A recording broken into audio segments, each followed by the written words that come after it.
یوم عرفہ، اللہ رب العزت اس دن یوم عرفہ کے دن جتنے لوگوں کو جہنم سے آزاد کرتے ہیں، سال میں کسی دن میں بھی نہیں اتنی آزادی کسی کو ملتی۔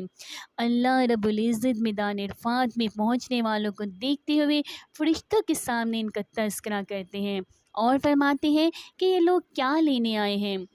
جب فرشتے جواب دیتے ہیں کہ اے اللہ یہ تیری رحمت کے متلاشی ہیں، تو اللہ رب العزت فرماتے ہیں میں تمہیں گواہ بناتا ہوں فرشتوں، میں نے سب کو معاف کر دیا۔ جس دن حاجی میدان عرفات میں پہنچتے ہیں، اس دن روزہ رکھنا رسول اللہ صلی اللہ علیہ وآلہ وسلم سے سوال کیا گیا۔ ابو قتادہ رضی اللہ عنہ روایت کرتے ہیں، سوال کیا گیا کہ یوم عرفہ کا اگر روزہ رکھا جائے تو اس کی کتنی نیکی ملتی ہے؟ فرمایا 2 سال کے گناہوں کو معاف کر دیا جاتا ہے، اور دوسری روایت میں آتا ہے